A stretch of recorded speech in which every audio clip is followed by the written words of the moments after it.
এটি চট্টগ্রাম নগরীর অক্সিজেন মোড় পুলিশ বক্স। আগুনের লেলিহান শিখায় দাউ দাউ করে জ্বলছে সরকারি সম্পদ। পুলিশের পোশাক জ্বালিয়ে উল্লাস করা হচ্ছে।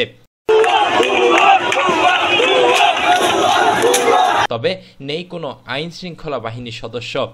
ইচ্ছে মতো সবকিছু লুট করে নিয়ে যাচ্ছে দুর্বৃত্তরা। আগুন নেভাতে আসেনি ফায়ার সার্ভিসও। 999-এর সেবাও ছিল বন্ধ।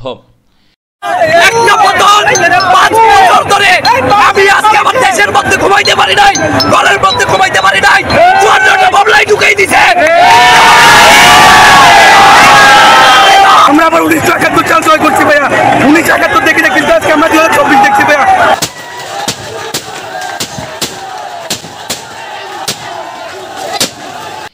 একই দৃশ্য নগরীর সদরঘাট থানাতেও। চারদিকে আগুনের পোড়া গন্ধ। মনে হবে কোনো এক ধ্বংসস্তূপ।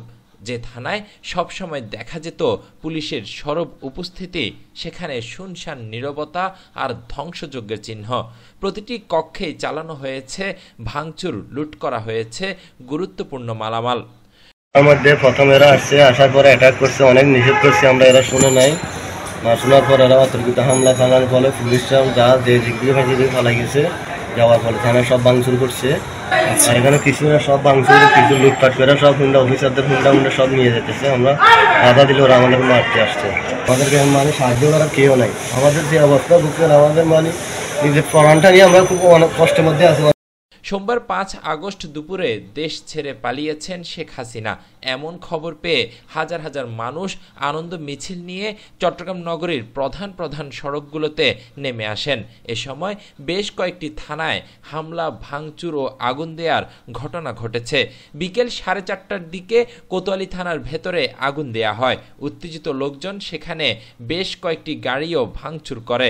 এছাড়া চান্দগাঁ থানায়ও হামলা হয়েছে বলে খবর পাওয়া গেছে। হামলা ঠেকাতে চান্দগাঁ থানার পুলিশ বেশ কয়েক রাউন্ড ফাঁকা গুলি ছোড়ে। পাহাড়তলী থানায় হামলা চালানোর পর সেখানেও আগুন দেয়া হয়।